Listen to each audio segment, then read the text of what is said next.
नमस्ते, हमारे YouTube channel मंथन हिंदी में आपका स्वागत है। जैसा कि आप जानते हैं, हमारे चैनल के द्वारा एचपीआरसी टीजीटी आर्ट्स कमीशन 2025-26 के लिए फ्री ऑनलाइन क्लासेस प्रोवाइड कराई जा रही है। यदि आप भी अपनी तैयारी को बेहतर बनाना चाहते हैं तो हमारे चैनल से जुड़ने के लिए चैनल को लाइक, शेयर और सब्सक्राइब अवश्य करें। सबसे पहले आप सभी को नए वर्ष की हार्दिक शुभकामनाएं। नया वर्ष आपके लिए नई आशाएं, नई सफलताएं और नई खुशियाँ लेकर आए। आइए शुरुआत करते हैं आज की क्लास में हम पढ़ेंगे एचपीजीके के इम्पॉर्टेंट एमसीक्यूज जो कि आपके आने वाली परीक्षा के लिए काफ़ी महत्वपूर्ण रहने वाले हैं, इसलिए वीडियो में अंत तक बने रहे। पहला प्रश्न है, हिमाचल प्रदेश के मुख्यमंत्री कौन हैं? उत्तर होगा सुखविंदर सिंह सुक्खू। इंडियन नेशनल कांग्रेस, इनका जन्म वर्ष है 27 मार्च 1964। अगला प्रश्न है, हिमाचल प्रदेश का गठन हुआ है 25 जनवरी 1971 को। अगला प्रश्न है, हिमाचल प्रदेश की राजभाषा है हिंदी। अगला प्रश्न है, हिमाचल प्रदेश का क्षेत्रफल है 55,673 किलोमीटर। प्रश्न संख्या 5, हिमाचल प्रदेश का सबसे बड़ा शहर है शिमला। अगला प्रश्न है, हिमाचल प्रदेश की साक्षरता दर 82.8% है। अगला प्रश्न है, भारत की 2011 जनगणना के अनुसार हिमाचल प्रदेश की कुल जनसंख्या है कितने? 68,64,602। 2011 की जनगणना के अनुसार है हिमाचल प्रदेश की जनसंख्या 68,64,602। पुरुषों की जनसंख्या है 34,81,873। महिलाओं की जनसंख्या है 33,82,729। जनसंख्या घनत्व है 123 किलोमीटर। अगला प्रश्न है, 2011 की जनगणना आंकड़ों के अनुसार हिमाचल प्रदेश का लिंगानुपात है 972 1000। अगला प्रश्न है, हिमाचल प्रदेश की में 5 प्रमुख नदियां बहती है। उत्तर होगा चिनाब, रावी, व्यास, सतलुज और यमुना, 5 नदियां हैं। अगला प्रश्न है, हिमाचल प्रदेश की 4 प्रमुख नदियां जिनका उल्लेख ऋग्वेद में मिलता है, कौन कौन सी है? अस्किनी, जिसका नाम क्या है? चिनाब है। पुरुषिनी का नाम है रावी। अर्जिकिया, व्यास, शतुर्दी, सतलुज। ठीक है, ऋग्वैदिक नाम है इनके ये। चिनाब का है अस्किनी, रावी का है पुरुषिनी, व्यास का है अर्जिकिया और सतलुज का है शतुर्दी। अगला प्रश्न है, हिमाचल प्रदेश में 3 ऋतुएं होती है। उत्तर होगा ग्रीष्म ऋतु, शरद ऋतु और वर्षा ऋतु। अगला प्रश्न है, राज्य में कृषि भूमि कितनी है? 10.4% है। अगला प्रश्न है, हिमाचल प्रदेश विधानसभा चुनाव 2022 परिणाम। कांग्रेस को 40 सीटें मिली थी, भाजपा को 25, अन्य 3, कुल कितनी सीटें हैं? 68 है विधानसभा। अगला प्रश्न है, लोकसभा में हिमाचल प्रदेश के 4 निर्वाचन क्षेत्र है, कौन कौन से हैं? कांगड़ा, मंडी, शिमला और हमीरपुर। अगला प्रश्न है, हिमाचल प्रदेश में के विधानसभा चुनाव क्षेत्र है 68 विधानसभा चुनाव क्षेत्र। ठीक है। अगला प्रश्न है, हिमाचल प्रदेश की प्रमुख भाषाएं हैं। प्रमुख भाषाओं में हिंदी, कांगड़ी, पहाड़ी, पंजाबी और मंडयाली शामिल है। अगला प्रश्न है, हिमाचल प्रदेश के प्रमुख धर्म है हिंदू, बौद्ध और सिख धर्म। अगला प्रश्न है, चंद्रताल झील किस जिले में है? उत्तर होगा लाहौल स्पीति में। अगला प्रश्न है, नाको झील किस जिले में है? किन्नौर में। अगला प्रश्न है, प्रसिद्ध झील रिवाल्सर किस जिले में स्थित है? मंडी में। अगला प्रश्न है, कमरूनाग झील मंडी जिले में स्थित है। तहसील जहां वह स्थित है, कौन सी तहसील में? कमरूनाग, चच्योट में। अगला प्रश्न है, रेणुका झील किस जिले में स्थित है? सिरमौर में। अगला प्रश्न है, महाकाली झील हिमाचल प्रदेश में के किस जिले में स्थित है? चंबा में है महाकाली झील। लामा झील किस जिले में स्थित है? लामा झील भी चंबा में है। डल लेक हिमाचल प्रदेश के किस जिले में है? कांगड़ा में। अगला प्रश्न है, हिमाचल प्रदेश की सबसे बड़ी झील कौन सी है? गोविंद सागर झील। दशहर झील कहाँ स्थित है? दशहर है कुल्लू में। अगला प्रश्न है, सूरजताल झील हिमाचल प्रदेश के किस जिले में स्थित है? लाहौल स्पीति में। अगला प्रश्न है सरवालसर और भृगु झीलें किस जिले में स्थित है? कुल्लू में। करेरी झील किस जिले में स्थित है? करेरी है कांगड़ा में। अगला प्रश्न है गोविंद सागर झील के निकटतम कौन सा जिला मुख्यालय है? उत्तर होगा बिलासपुर। अगला प्रश्न है सूरजताल व चंद्रताल क्या है? क्या है ये? प्राकृतिक झीलें हैं। अगला प्रश्न है चंद्रनाहन झील किस जिले में स्थित है? शिमला में। अगला प्रश्न है कालासर झील किस जिले में स्थित है? मंडी में। पराशर झील किस जिले में है? मंडी में है। प्रदेश की झीलों में कौन सी झील व्यास नदी पर बनाई गई है? पौंग झील व्यास नदी पर बनाई गई है। अगला प्रश्न है हिमाचल प्रदेश की सबसे बड़ी कृत्रिम झील कौन सी है? गोविंद सागर झील। अगला प्रश्न है पद्म संभाव का नाम किस झील से जुड़ा है? रिवालसर से। अगला प्रश्न है किस झील के किनारे हिंदुओं, सिखों और बौद्धों का तीर्थ स्थान है? रिवालसर। अगला प्रश्न है तैरते हुए टापू किस झील में अवस्थित है? उत्तर होगा रिवालसर झील। अगला प्रश्न है कमरू नाग झील की ऊंचाई कितनी है? 10,000 फुट। अगला प्रश्न है समुद्र तल से लामा झील की ऊंचाई कितनी है? लामा झील की ऊंचाई है 3,962 मीटर। अगला प्रश्न है परशुराम ताल किस स्थान पर स्थित है? रेणुका। अगला प्रश्न है विश्व की 21वीं, भारत की तीसरी और हिमाचल प्रदेश की सबसे ऊंचाई पर स्थित झील कौन सी है? सूरजताल झील। अगला प्रश्न है हिमाचल प्रदेश की कौन सी झील 7 झीलों का समूह कहलाती है? लामा झील। अगला प्रश्न है सोरंग झील किस जिले में स्थित है? किन्नौर में। अगला प्रश्न है चंद्रनाहन झील किस पर्वत चोटी पर स्थित है? चांसल। अगला प्रश्न है मणिमहेश झील किस जिले में स्थित है? चंबा में। अगला प्रश्न है पौंग बांध किस राज्य में है? हिमाचल प्रदेश में है। अगला प्रश्न है मणिकर्ण के गर्म जल स्रोत किस नदी के किनारे पर स्थित है? उत्तर होगा पार्वती नदी। अगला प्रश्न है कुल्लू का कसोल किस लिए प्रसिद्ध है? उत्तर है गर्म पानी के झरने के लिए। अगला प्रश्न है व्यासकुंड कहाँ स्थित है? रोहतांग दर्रे में। अगला प्रश्न है हिमाचल प्रदेश में विद्यमान विभिन्न जल स्रोतों में सर्वोच्च प्रतिशत किस स्रोत का है? उत्तर होगा जलप्रपात झरने। अगला प्रश्न है ततापानी नामक गर्म पानी का चश्मा किस जिले में स्थित है? मंडी जिले में। अगला प्रश्न है खीर गंगा उष्ण जलधारा किस जिले में है? उत्तर होगा कुल्लू।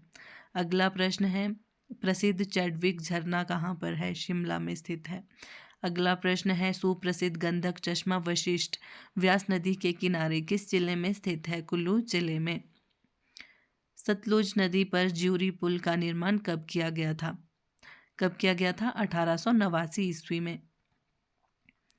अगला प्रश्न है मणिकर्ण गर्म पानी का चश्मा किस जिले में स्थित है? उत्तर होगा कुल्लू। अगला प्रश्न है लुंड और ददराना चश्मे किस जिले में स्थित है? बिलासपुर में है। अगला प्रश्न है देई कुंड कहाँ पर स्थित है? डलहौजी में। राहला झरना किस जिले में स्थित है? राहला झरना कुल्लू में है। अगला प्रश्न है हिमाचल प्रदेश की कौन सी प्रमुख नदी से कांगड़ा और कुल्लू घाटियाँ निर्मित हुई है? कांगड़ा और कुल्लू घाटियाँ निर्मित हुई है व्यास नदी से। अगला प्रश्न है चिनाब नदी का उद्गम स्थल कौन सा है? बारालाचा दर्रा। अगला प्रश्न है एक लोकप्रिय हिमाचली मिथक के अनुसार वह स्थान जहां रुद्र अपनी आयुधशाला से विद्युत पृथ्वी पर प्रसारित करने के लिए प्रकट हुए थे, वह स्थान 2 नदियों के संगम पर स्थित है। वे नदियां हैं पार्वती और व्यास नदी। अगला प्रश्न है जन विश्वास के अनुसार शतुर्थ नदी को मानसरोवर झील से हिमाचल प्रदेश में लाने का श्रेय किसे है? उत्तर होगा बाणासुर। अगला प्रश्न है रावी नदी का वैदिक नाम क्या है? उत्तर है पुरुषनी। अगला प्रश्न है बुद्धिल धारा का उद्गम होता है मणि महेश से होता है। अगला प्रश्न है चंपापतन पुल जो बिना स्तंभों के होने के कारण हिमाचल प्रदेश में अपनी किस्म का पहला पुल है, किस नदी पर बना है? व्यास नदी पर। अगला प्रश्न है गिरी नदी किस चोटी से निकलती है? उत्तर होगा कुपर चोटी। अगला प्रश्न है सतलुज हिमाचल प्रदेश में कहाँ पर प्रवेश करती है? शिप्की किन्नौर में। अगला प्रश्न है किस नदी का संस्कृत नाम विपाशा है? उत्तर होगा व्यास। व्यास नदी का वैदिक नाम क्या था? संस्कृत नाम है विपाशा और वैदिक नाम है अर्जिकिया। ठीक है, ध्यान में रखना है। चंबा किस नदी के दाएं किनारे पर अवस्थित है? रावी नदी के दाएं किनारे पर है। यमुना नदी का वैदिक नाम क्या है? कालिंदी। पांवटा साहिब गुरुद्वारा किस नदी के किनारे स्थित है? यमुना नदी। अगला प्रश्न है, रावी नदी कहाँ से निकलती है? उत्तर होगा बड़ा भंगाल से। प्रश्न संख्या 81, हिमाचल प्रदेश की सबसे लंबी नदी कौन सी है? सतलुज। अगला प्रश्न है, सतलुज नदी का ऋग्वेद कालीन नाम क्या है? शतुर्दी। अगला प्रश्न है, चंद्रभागा नदियां कहाँ मिलती है? उत्तर होगा तांदी में। अगला प्रश्न है, बाणगंगा किसकी सहायक नदी है? उत्तर है व्यास की। अगला प्रश्न है, किस ग्लेशियर से रावी नदी का उद्गम होता है? उत्तर होगा बड़ा भंगाल से। अगला प्रश्न है, तौंस किसकी सहायक नदी है? यमुना की। अगला प्रश्न है, किस नदी का वैदिक नाम अर्जिक्या था? व्यास नदी का। अगला प्रश्न है, सियूल धारा किस नदी की सहायक है? उत्तर होगा रावी नदी। अगला प्रश्न है, डोडरा कवार किस नदी घाटी में स्थित है? डोडरा कवार कहाँ है? तौंस नदी घाटी में स्थित है। अगला प्रश्न है, व्यास का उद्गम स्थल है व्यासकुंड। प्रश्न संख्या 91, तिब्बत में मानसरोवर से प्रारंभ होकर और किन्नौर जिले में शिवकी में भारतीय सीमा में प्रवेश करती है, वह कौन सी नदी है? सतलुज नदी। अगला प्रश्न है, हिमाचल प्रदेश में कितनी मुख्य नदियां बहती है? 5 नदियां बहती हैं। अगला प्रश्न है, चिनाब नदी का वैदिक नाम क्या है? उत्तर होगा अस्कनी। अगला प्रश्न है, भाखड़ा बांध किस नदी पर बना है? उत्तर है सतलुज। अगला प्रश्न है, सतलुज नदी तिब्बत से निकलते हुए किस स्थान पर हिमाचल प्रदेश में प्रवेश करती है? उत्तर होगा शिवकी। अगला प्रश्न है, अस्किनी नाम इस नदी से संबंधित है? चिनाब नदी से। अगला प्रश्न है, व्यास नदी कांगड़ा जिले को जहाँ छोड़ती है वह कहलाता है? कहाँ छोड़ती है? मूरथल में छोड़ती है व्यास नदी कांगड़ा जिले को। अगला प्रश्न है, सतलुज नदी कहाँ से निकलती है? उत्तर होगा मानसरोवर झील। अगला प्रश्न है, हिमाचल प्रदेश में किस नदी बेसिन में अधिकतम जल शक्ति क्षमता है? उत्तर है सतलुज नदी। अगला प्रश्न है, रेणुका बांध किस नदी पर प्रस्तावित है? उत्तर है गिरी नदी। अगला प्रश्न है, पब्बर नदी का उद्गम स्थान है? चांसल चोटी। अगला प्रश्न है, सतलुज नदी हिमाचल प्रदेश के किस जिले में सर्वप्रथम प्रवेश करती है? उत्तर है किन्नौर। अगला प्रश्न है, बाणगंगा किस जिले में स्थित है? उत्तर होगा कांगड़ा जिले में। अगला प्रश्न है, चंद्रा और भागा नदियों का आपस में संगम किस स्थान पर होता है? उत्तर होगा तांडी। अगला प्रश्न है, जल राशि की दृष्टि से हिमाचल प्रदेश की सबसे बड़ी नदी कौन सी है? सबसे अधिक जल राशि किसमें है? चिनाब नदी में है। अगला प्रश्न है, पौंग बांध का निर्माण किस नदी पर किया गया था? उत्तर है व्यास नदी पर।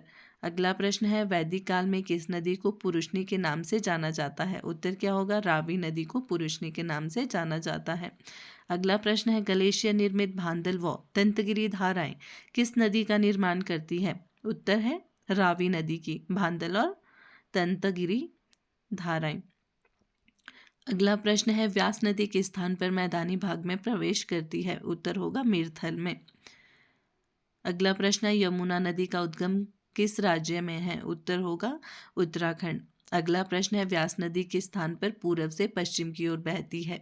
उत्तर है इंदौरा व मिथरल के बीच। अगला प्रश्न है, सुकेती किसकी सहायक नदी है? उत्तर है व्यास की। अर्जिकिया किस नदी का वैदिक नाम है? व्यास का। अगला प्रश्न है, हिमाचल प्रदेश को छोड़कर मिरथल के पास कौन सी नदी मैदानों में प्रवेश करती है? उत्तर होगा व्यास नदी। अगला प्रश्न है, कांगड़ा जिले का पौंग बांध किस नदी पर बनाया गया है? उत्तर है व्यास नदी पर। अगला प्रश्न है, व्यास नदी का संस्कृत नाम क्या था? संस्कृत नाम था व्यास का विपाशा। लाल नदी किसे कहते हैं? सतलुज को। अगला प्रश्न है, सतलुज नदी मानसरोवर से निकलकर हिमाचल प्रदेश में कितना मार्ग तय करती है? 320 किलोमीटर। अगला प्रश्न है, व्यास नदी का उद्गम किस तरह से होता है? उत्तर होगा रोहतांग दर्रा। अगला प्रश्न है, व्यास नदी हिमाचल प्रदेश में कितना मार्ग तय करती है? उत्तर है 256 किलोमीटर। ठीक है।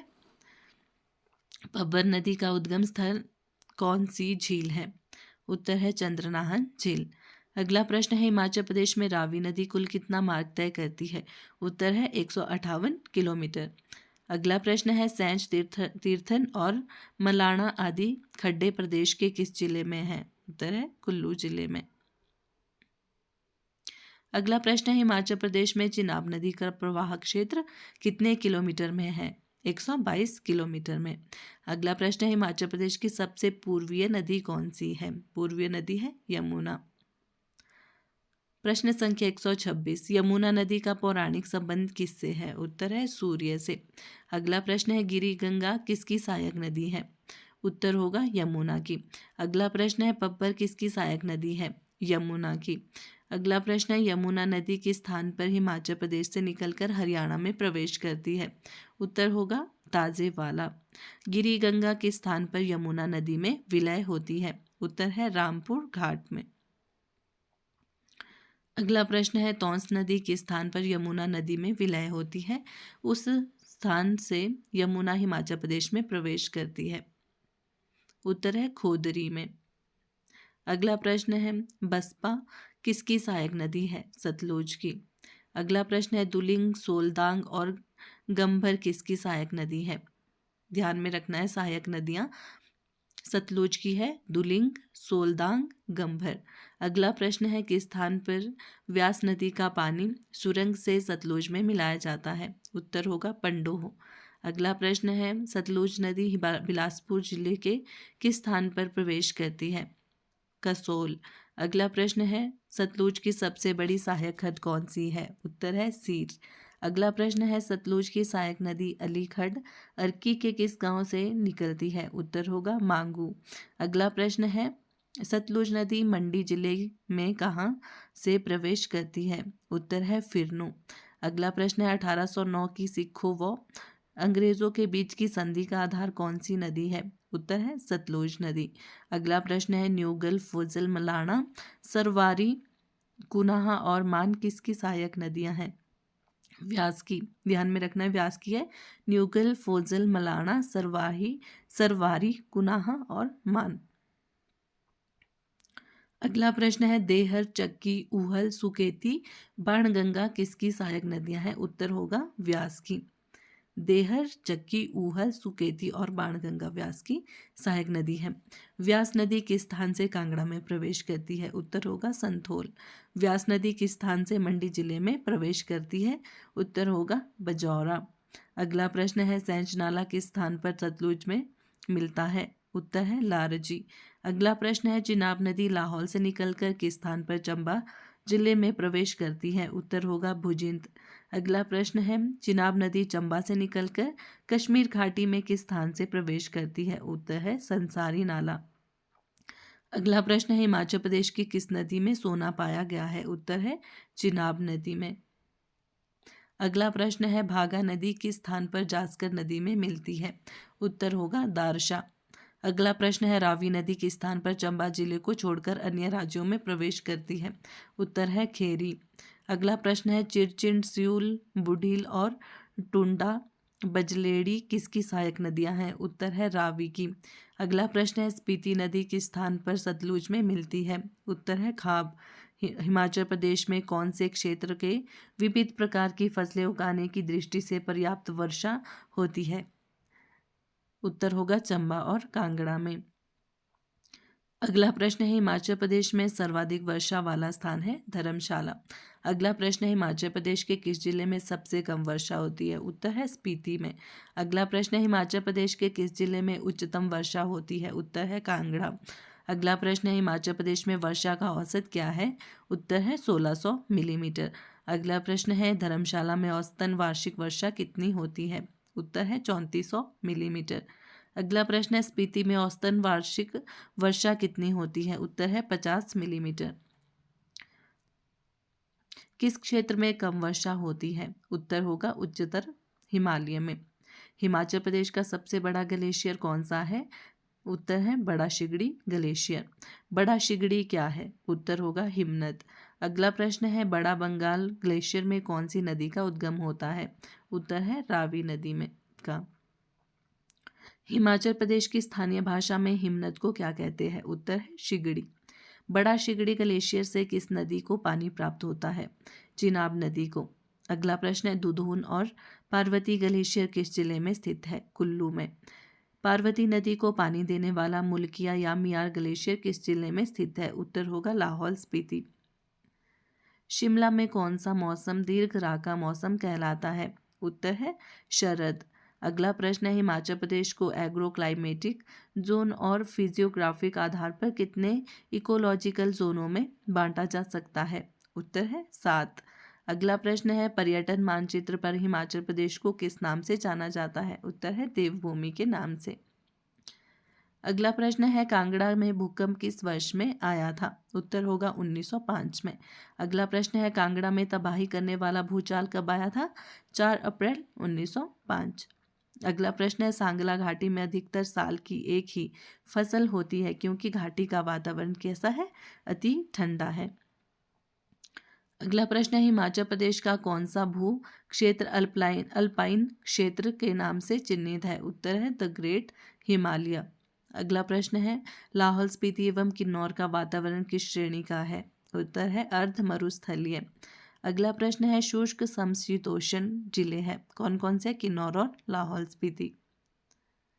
अगला प्रश्न है, शिवालिक क्षेत्र में कौन सी मिट्टी पाई जाती है? उत्तर है पथरीली, चिकनी और कीचड़ रूपी मिट्टी। ठीक है, शिवालिक क्षेत्र में पाई जाती है पथरीली, चिकनी और कीचड़ रूपी मिट्टी। अगला प्रश्न है, भीतरी हिमालय में किस प्रकार की मिट्टी पाई जाती है? उत्तर है गहरी, चिकनी और काली भूरी। अगला प्रश्न है, ऊना और हमीरपुर जिले की पहाड़ियों को किस नाम से जाना जाता है? उत्तर है शिवालिक पहाड़ियाँ। अगला प्रश्न है, मंडी जिले में धौलाधार पर्वत श्रृंखला की सबसे ऊंची चोटी कौन सी है? उत्तर है नागरू। अगला प्रश्न है, ग्यास पर्वत शिखर किस जगह अवस्थित है? उत्तर है पांगी घाटी में है ग्यास पर्वत शिखर। अगला प्रश्न है, वृहद शिगाई और नोहतांग पर्वत किस घाटी में के प्रमुख आकर्षण है? उत्तर है लाहौल के। अगला प्रश्न है, चूड़धार चोटी की ऊंचाई कितनी है? 11,966 फीट। अगला प्रश्न है, प्राचीन काल में शिवालिक हिल्स कहलाती थी? मैनाक पर्वत। अगला प्रश्न है, जास्कर पर्वत श्रेणी हिमाचल को डैश से अलग करती है? किससे? तिब्बत से। अगला प्रश्न है, चूड़ चांदनी या चूड़धार पर्वतमाला डैश जिले में है? सिरमौर जिले में। अगला प्रश्न है, हिमाचल प्रदेश की सबसे ऊंची चोटी कौन सी है? उत्तर होगा शिला। अगला प्रश्न है, हिमाचल प्रदेश की शिला चोटी की ऊंचाई कितनी है? 7,026 मीटर। अगला प्रश्न है, हमीरपुर एवं ऊना जिले किस पर्वत श्रेणी में स्थित है? बाहरी हिमालय में है हमीरपुर और ऊना जिला। अगला प्रश्न है, बाह्य हिमालय कहलाता है? निचला हिमालय, शिवालिक और मानक। लाहौल की सबसे प्रसिद्ध चोटी है गेफांग ला। अगला प्रश्न है, हिमाचल की भू आकृति के संदर्भ में शिवालिक श्रृंखला उप हिमालय पर्वतमाला के अंतर्गत है? शिवालिक से अभिप्राय है शिव के केश या गुच्छ। अगला प्रश्न है, हिमाचल प्रदेश की ऊंचाई है 350 से 7,000 मीटर। अगला प्रश्न है, धौलाधार श्रेणी है कांगड़ा, चंबा और कुल्लू। अगला प्रश्न है, किन्नर कैलाश नामक पर्वतीय शिखर हिमाचल प्रदेश के किस जिले में है? किन्नौर जिले में। शिवालिक क्षेत्र में कौन सा जिला स्थित है? ऊना जिला। महासू चोटी किस जिले में स्थित है? शिमला में। अगला प्रश्न है, हिमाचल प्रदेश किन पहाड़ों पर स्थित है? पश्चिमी हिमालय में। अगला प्रश्न है, प्राचीन मेनाक पर्वत को अब क्या कहा जाता है? उत्तर है शिवालिक। शिला घाटी किस पर्वत श्रृंखला पर स्थित है? जास्कर। अगला प्रश्न है, जास्कर पर्वतमाला कहाँ स्थित है?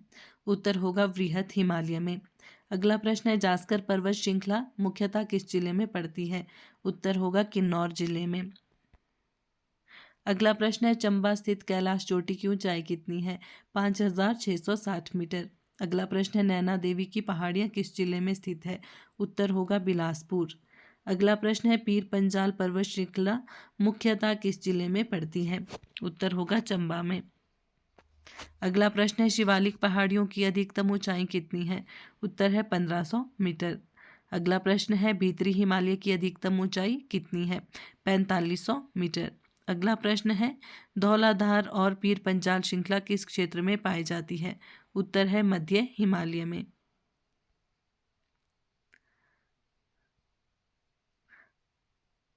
आशा करती हूँ आपको क्लास अच्छी लगी हो। धन्यवाद।